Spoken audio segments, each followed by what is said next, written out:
You're listening to the Wedding Biz Network, the voice of the creative entrepreneur.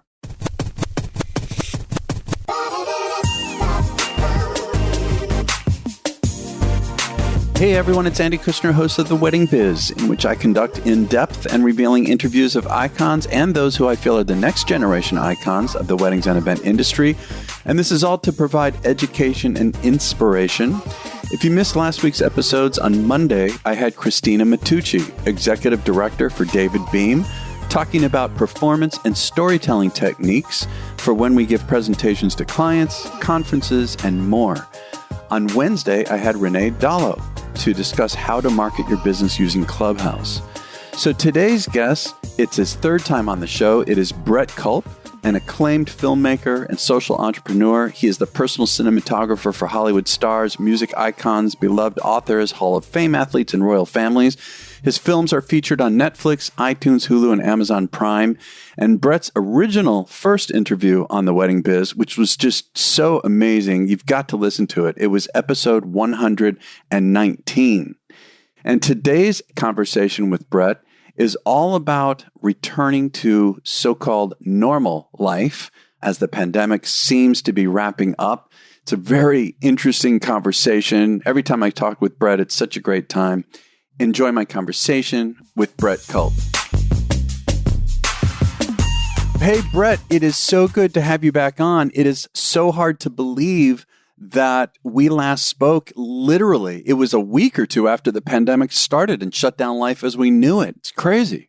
It feels like a decade ago. The amount that we have been through and encountered, it's 10 years worth of experiences that we've had in just a year. Well, you know, it's interesting because as you know, before when you were on the show, we talked about a lot about facing obstacles and how to use them to our advantage. You know, little did we know that this would be maybe one of the biggest obstacles of our lives. But it's interesting. I thought of you and I thought, okay, this is it. Like, what can I do so that this just doesn't crush me completely? I mean, what about yourself? Well, I mean, there are so many aspects of it. I mean, that was the tricky thing. I think when the world changed, it was like all the things that we had spent a lifetime figuring out and negotiating in our lives, they were all up for renegotiation. You know, everything, whether it was our business life, our personal life, family life, kids, partners, spouses, neighborhood, everything, we had to refigure out just how to live in the world again. And that is exhausting, so exhausting. And the level of exhaustion that I have felt in myself, like even on days when I'm like, oh, I get a day off, I can just take care of me. What do I want to do? I want to lay on the couch. Right. Like, why do I want to do that? Why do I not want to take a hike? Why do I not want to go to the beach? I'm so tired. And I think it's almost like at a deep spiritual soul level, we're feeling the tiredness. Yeah, I agree. You know, it's interesting. There was an article, I just happened to read it. It was yesterday, talking about exactly what you're saying, that people, generally speaking, are just feeling really lethargic, you know, and that there's this, it's almost like a brain fog. In this conversation, we'll get eventually to, you know, how you feel and how I feel about heading toward quote unquote normal life again. But there's this lethargy, you know, it's just an odd, you know, tiredness from having to, hold on to this, you know, whatever levels of stress or the roller coaster that we've all been on. Yeah, and I think that is going to be one of the challenges we have in not only the event business, but in all aspects of our life is, you know, there was this year-long period where there was, you know, applause for just stay home, don't engage, cancel everything, you know, don't, in some ways, don't be ambitious, be safe about everything, be careful about everything. And you and I both know as entrepreneurs and business owners, that is a weird, you know, channel to be on mentally and emotionally for a year. And I think it's going to be hard because of all that change and shift we've had to do to sort of even just get back all of us in that mindset of the excitement, the adventure of living. Like, how do we get back to that zest, that excitement, that passion to now go back out into the world and make things happen and engage with people? It's going to be a push for all of us. I know it's going to be a push for me on some level. Listen, I'm tired just you listing all that out. It's true. Right. It's true. Seriously. And it's interesting. I mean, I've been inoculated. I've had my 2 shots. More and more people, of course, are getting them. So I've started to have appointments. And well, one of the first things I did was a week ago, went to New York City. I first went by myself for a few days, and I saw people in the business, and then my fiance met me up there for the weekend, hung with my daughter, my brother's family, whatever. We did but just the effort to pack. And then to, in my case, it's 3.5 hours away. So I took a train, even to do that. And it was weird. I got off at Penn Station in New York City, which is usually just crawling with people. There was like almost no one there. Yeah. On the weekend it gets busy. But during the weekdays it was, and even that was tiring in the sense that like, it was just so obvious that this is not normal. I've been going to New York City since I was 18 years old. It has never been empty, Penn Station. Yeah. Just constant reminders. And so, yeah, I don't know about you. I've kept up with, working out. That was really critical from the beginning. I think we talked about this, to keep the morning routines that we have. And yet, in spite of that, it's like a mental tiredness is more what it is. Oh, absolutely. It's mental, emotional, even spiritual. I would love to say that all this time I've spent at home, and I've had a lot more quiet time. I've had a lot more downtime. And, on some level, I think it's good that it was an acknowledgement of maybe I was running at a pace that was faster than I could run. Maybe I was living on adrenaline. And when the adrenaline sort of, rolled out, when I let it go, when all of a sudden I didn't need to live on adrenaline anymore, I realized, oh my goodness, my adrenaline is depleted. I'm exhausted. I'm fatigued. That is a real condition, adrenaline fatigue. And I think some of us may have had it, and we just realized it over the past year in our fast pace of life. But I do think it's going to take some intentional, the thing. To build muscle, you have to work a muscle. It's one of the few things in the world that the more you put pressure on it, the stronger it gets. It's anti-fragile that way. And I think these things we're talking about, we're going to have to start putting some pressure on them. We're going to have to start pushing ourselves a little bit to get comfortable with whatever the new normals are, to be in the presence of, some of us are going to have to get comfortable with being in the presence of people again. And some of us are dying to be in the presence of people. I am, to feel that energy. I can just like imagine how I'm going to feel the first time I'm on a crowded dance floor again. Like, right. What is that going to be like? Like, there's part of me that wants to think that I'll cut loose and be a wild man, but I don't think that's what's going to happen. I think the first time I do it, I'm going to have to work through all these feelings. Is this safe? Is this okay? Am I doing the wrong thing? Should I be doing this? Am I a danger to someone by doing this? Like, we're going to have to reprocess all that. And that's exhausting. Yeah, when you say that, I think about how only recently, like in the past couple of weeks, am I starting to go into restaurants with some friends. And of course, where all of us have had our shots. And it's really surreal. It's absolutely surreal. Well, I want to, looking back at the past year, what have been some of your biggest reflections, in terms of what you ended up processing and what you learned? Some of the big ones, Brett. Let me just set the stage for people listening, because you were speaking on a regular basis to crowds, often very large audiences. You're traveling, you're dealing with all of that. And then suddenly, bam, you're not able to do that. I imagine you've done some, virtually maybe, but what are some of your biggest reflections? Yeah. So, let me take 30 seconds first to just say what's been different about my world. You kind of encapsulated it there, but yeah, I was doing 60 in-person speeches a year as a keynote speaker, and it all went virtual. And I actually have been busier this year as a virtual speaker than I was before. I think since COVID hit, I've done 80 virtual speeches. Whoa, really? Which is absolutely insane. But what happened was all these virtual events. I mean, there were more virtual events this year than there were in-person events before because it was so easy to do, frankly. You know, it's if you have a Zoom account, we can have a virtual event. And so there were a lot more events that happened. It's just none of them were in person. And so, you know, even though the fees were lower and obviously the prep was lower and the spectacle was much lower, I stayed very busy with that. It made me realize how much I had taken for granted the energy of being in groups of people.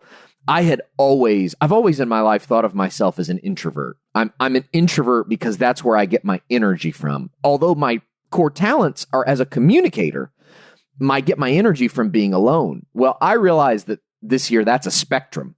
You know, in that, you know, yes, I am a little more on the introverted side, but I need that energy.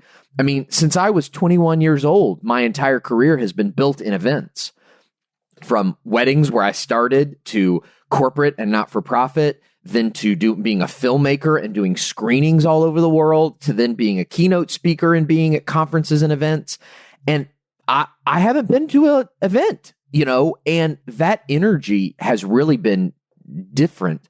But I think the key for me, the core insights is that I have realized how many attachments I had in terms of my ability to be happy in life. And until certain things go away, you don't realize you're attached to them. But like what, Brett? Just so I can follow you better. Absolutely. Absolutely. So, I mean, I think that's one of them, like that I mentioned a minute ago, like the need for feeling the energy of other people. Sure. Being in the same room, there's nothing like it. That's right. I didn't know that I needed that. I was sort of emotionally, mentally attached to that feeling. Like that was part of my ebb and flow of energy. And when that energy disappeared, I realized like, oh my goodness, I need that energy. Where is it? Like, it was almost like an unconscious, addictive, compulsive feeling. Like I was feeling the need for it when I didn't have it. And like I had to detox from it. And it made me realize how hard it was for me to surrender. Like how hard it was for me to trust that I would be okay, even though I didn't have certain things in my life that I wanted to. It's like I felt like I was at the bottom of a pool and my body was needing oxygen and I didn't have it. And I was like, I'm going to die if I don't get this oxygen. Like there were days when I really felt like if I can't get back to work, if I can't get back to what I love to do in the world, this is going to kill me. And that process of patient surrender has made me a better person. I'm a better person now than I was before because now I'm more aware of how much I still have in myself to surrender, and I want to get better every day at doing it. Does that make sense? Wow, that's interesting. Yeah, I mean, the way that I relate to what you're saying, well, it is different for me. I mean, I stopped performing like in my bands 3 years ago, something like that. So, you know, and I know, you know, I had performed, I mean, my God, an average of, well, it ranged, but let's say 50 on average for decades, you know, 50 jobs a year, decades performing in various, you know, ways. And so for me, the podcast world, it feels really satisfying. And now look, this show, as you know, I'm always talking to somebody. And I have another show, The Music Makers. It's the same thing. I'm always, quote unquote, interviewing. I say it's more like a guided conversation. And so I get that energy one-on-one. If it weren't for that, there's no question that I would be really struggling, missing not that I have to be this rock star performer. It's not like that, but it's like you're talking about. It's just the connection with the group of people and energy that goes back and forth and, you know, being the one to facilitate it, just like you are when you're a keynote speaker, right? They're responding, but you're facilitating it. That's it. So I had already kind of gone through some transition, and it's been very satisfying being on the microphone with somebody, although I was, before the pandemic, interviewing everyone in person. I mean, right. I mean, occasionally I wouldn't, like, you, because you would be somewhere in Florida, I'd be here. But most of the time I'd fly to LA, New York, various places where I'd, make a lot of appointments. And so, yeah, when the pandemic hit, that was a big shift for me. And obviously, like you continued virtually, so did I. I mean, I continued with the interviews, but yeah, there is that muscle, and there's that. Well, actually, after that, you were talking about what was the word you used? What, surrender? Surrender. That's what it was. Yeah. Surrender to it being that way. I want to be sure you know the wonderful news of our latest show, Stop and Smell the Roses, with acclaimed lifestyle and event design expert Preston Bailey. Not only will he share the secrets, tools, and technologies behind his extraordinary ability to create a theatrical environment out of any space, you will also discover more about the man behind the magic. Preston will reveal how his focus on personal growth has been the root of his professional success, and you'll have the opportunity for him to answer your questions along the way. Plus, Preston will be inviting onto the show many of the star celebrities he has worked with in the past, so you don't want to miss a single episode. We also have another great show on the Wedding Biz Network, The Business of Being Creative, with host Sean Lowe. Since debuting last May, his show has really taken off, and he's continuing to bring you the creative business advice he's shared with accomplished industry notables. Be sure to take advantage of Sean's talkback opportunity by recording questions and comments from right there in each episode's show notes. So, if you are a creative who is turning your craft into a business or want to take it to another level, head to theweddingbiznetwork.com and take a listen to Stop and Smell the Roses with Preston Bailey and The Business of Being Creative with Sean Lowe. That's theweddingbiznetwork.com. What about on the personal side? I mean, that is personal. I mean, it's related to your business. What, if you set aside your business, I mean, this was also an existential kind of a crisis in a way, wasn't it? Oh, yeah. Well, and that's the other issue too. I mean, that all fits this together. I mean, the umbrella for the year is for me, and I think for a lot of us, is how do we deal with change? Because there are changes that you can't control that come from these virus and the shutdowns and lockdowns and cancellations and all that stuff, right? So how do you adapt to that? How do you adapt to the circumstances of all these different things? How do you adapt to all the cultural things going on, right? Around us, whether it's political, whether it's just social and cultural or racial or anything having to do with culture and these movements, these major movements that are going on around them. How do we respond to them? What does that look like? I mean, all of that constitutes change around us. And, it's happening faster than our hearts can process. It's happening quicker. I mean, no matter how much change you like, whether you're a person that's like, I love change, I'll do change all day. Great. I mean, that's wonderful. But there's a certain limit all of us have to how much we can process before we start to feel a little unmoored. Yeah. Like there's a level, I think we all are on a spectrum of, and I think it's in some ways sort of a spectrum of conservative or traditional and liberal and progressive, which is some of us are like, burn the whole thing down and start all over again. And then there are some of us that are on the other side that are like, no, but there's so many good things. We don't want to mess up the good things while we reform the bad things.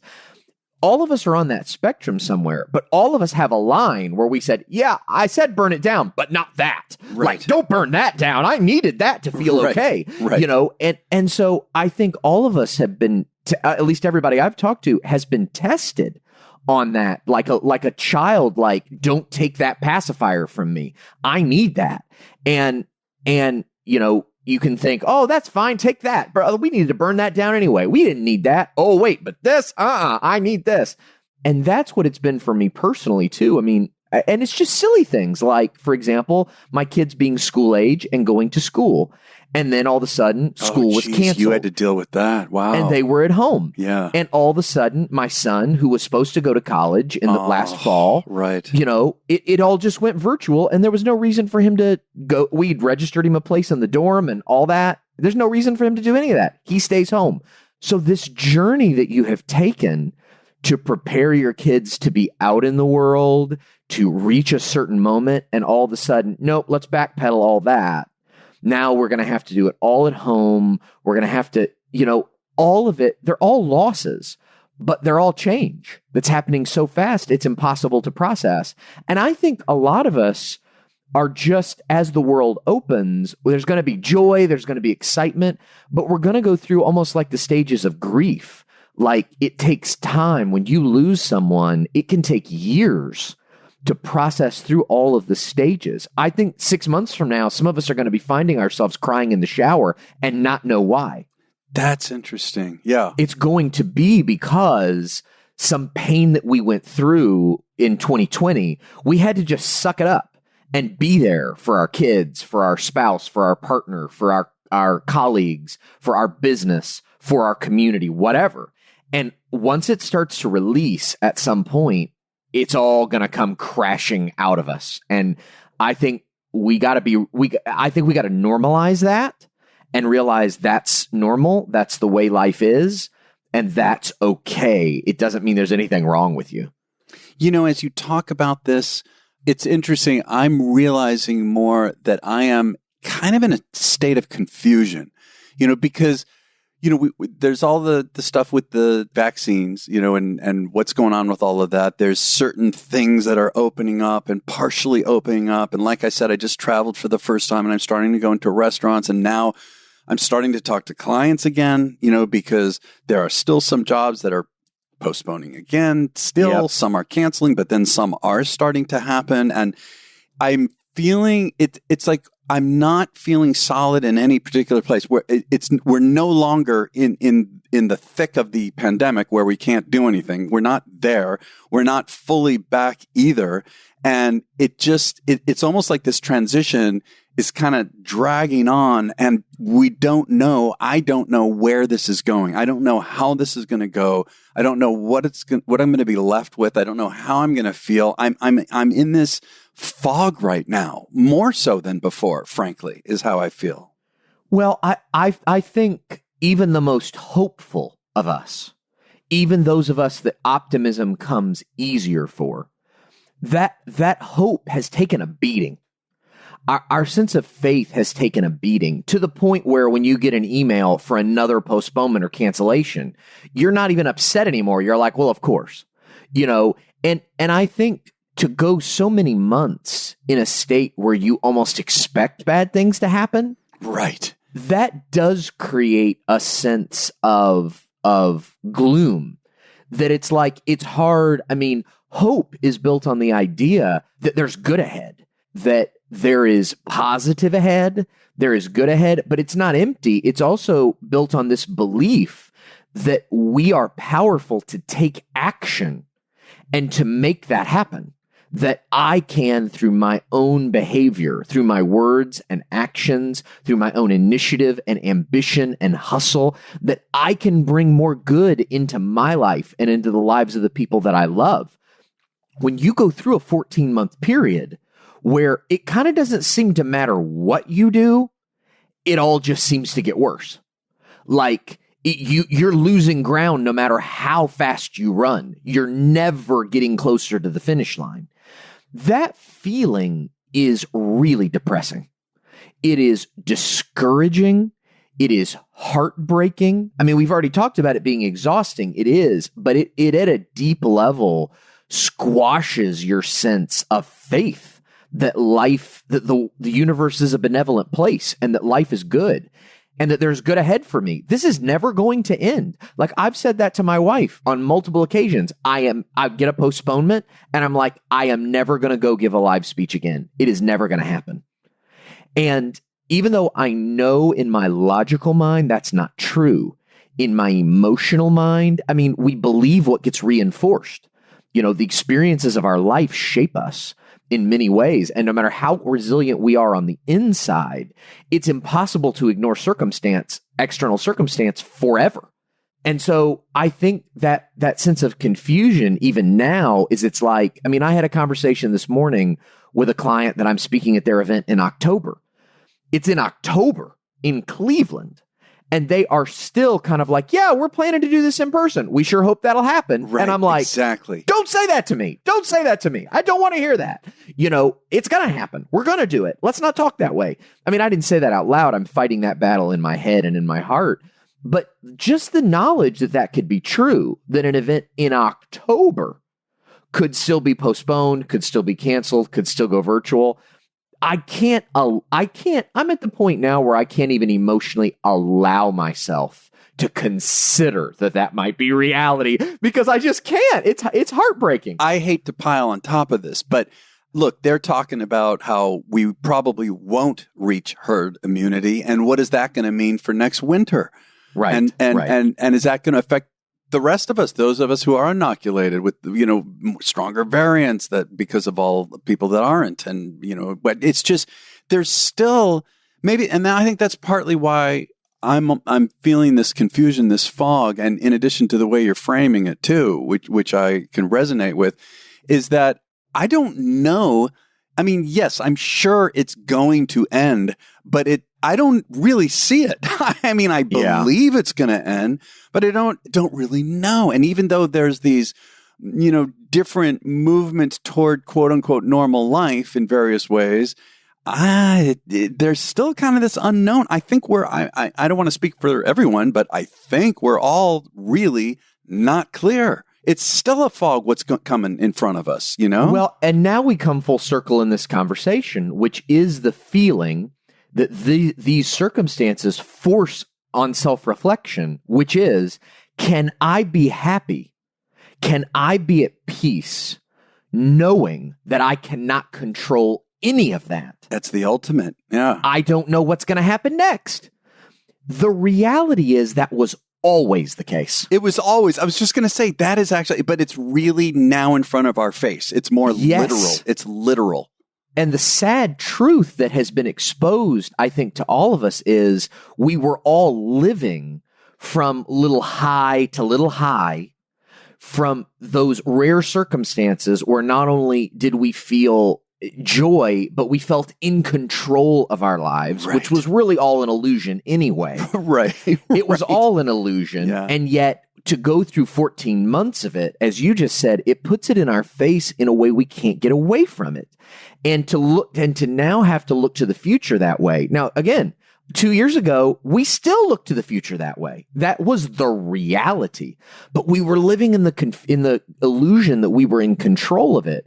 And I think this is the moment where we have to all say to ourselves, okay, whether the live events, the in-person events come back next month or next year or 5 years from now, whatever it is. I mean, God forbid 5 years from now. Please don't even say that. I'm just saying it as an extreme case. Yeah. Could you be at peace if that was true? That's the work. The work really is what it's always been, which is just being in the present, whatever that is. That's correct. You nailed it. Isn't it interesting? It all comes back to that.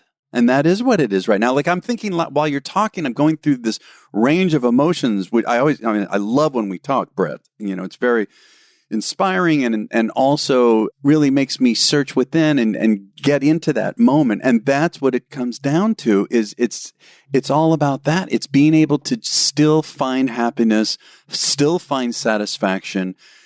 Also I can add in terms of reflections, for me, a lot of it too was relationships, personal relationships. And all of us if we're living with somebody, we're faced with, it's kind of going in one direction or the other these past 14 months.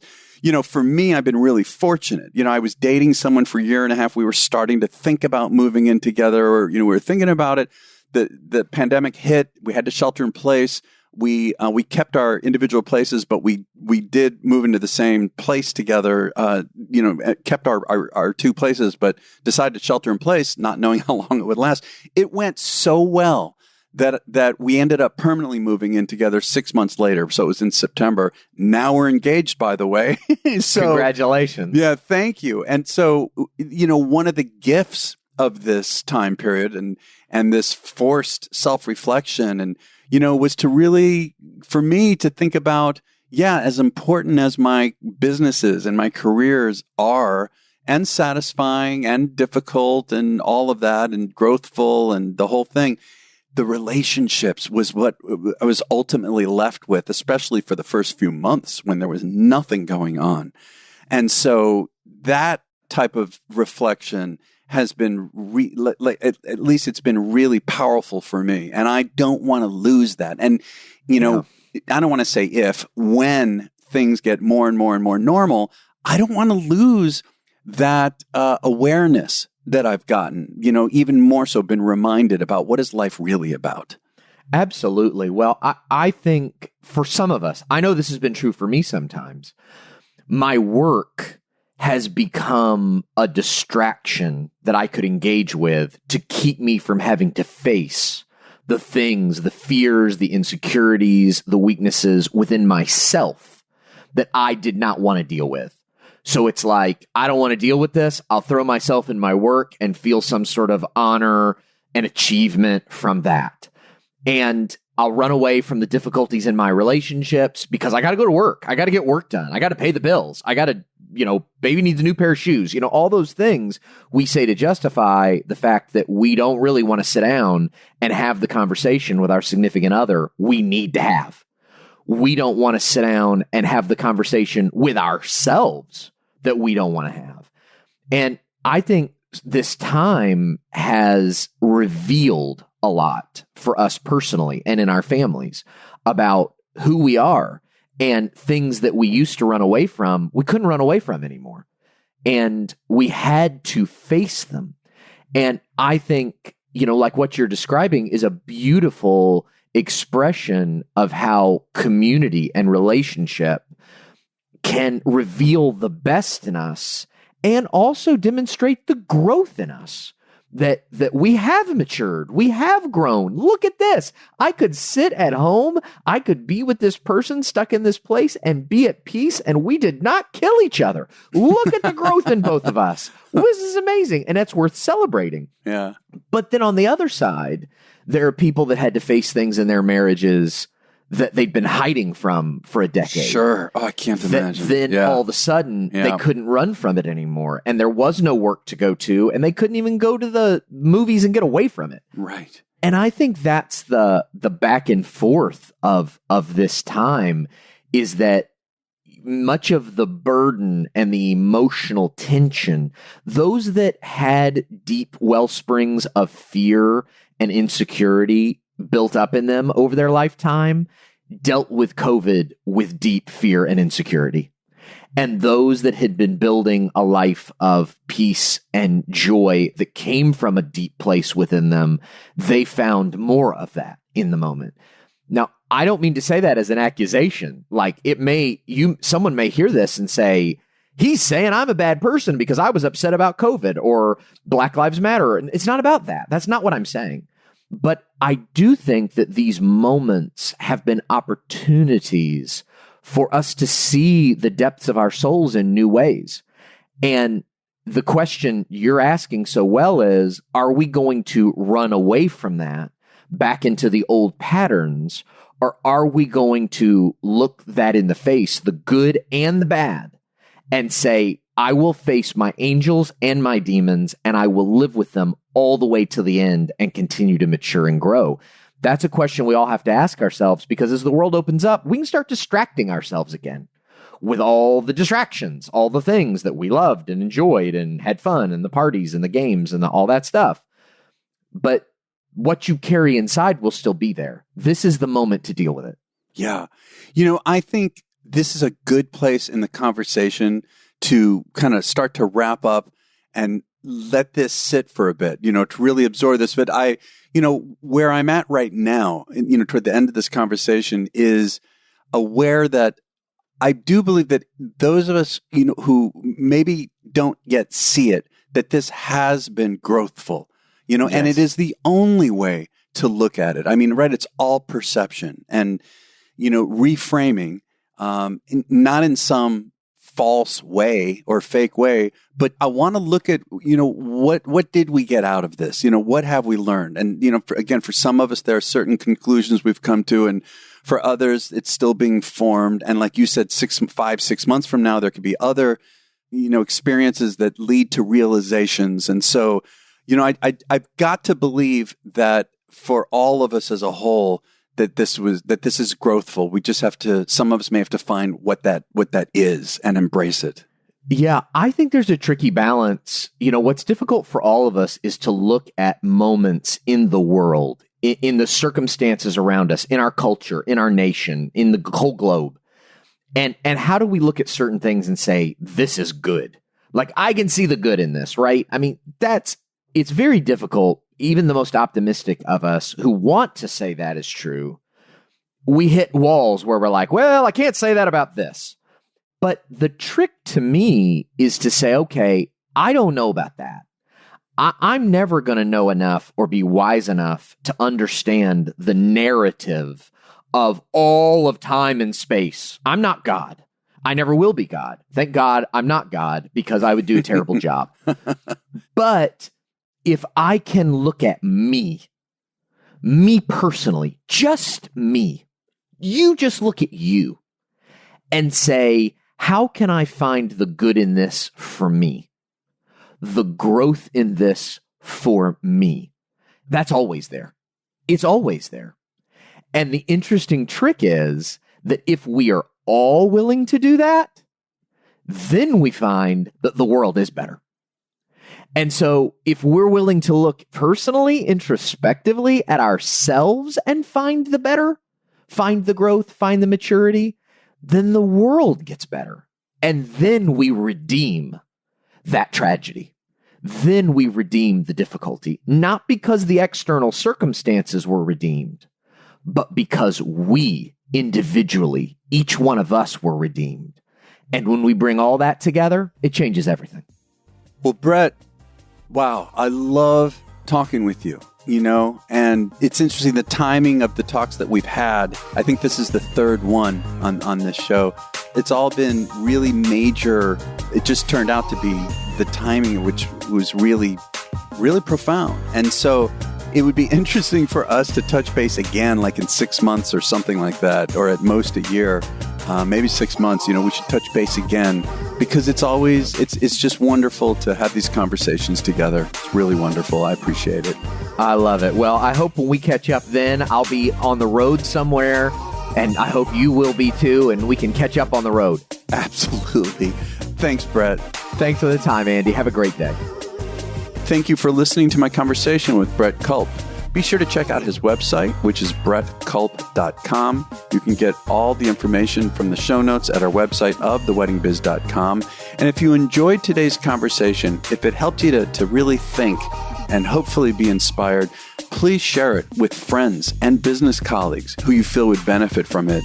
And give a great review wherever you get your podcast from. It really helps me tremendously. It helps the show. And for this Wednesday, I'm going to re-release a wonderful interview of the executive chef and food and beverage director for the Pierre, an iconic hotel in New York City. Very special conversation. And then next Monday, I'm going to release my new interview with Christy Rice, artist, author, stylist, and founder of Momental Designs. We'll catch you next time on The Wedding Biz.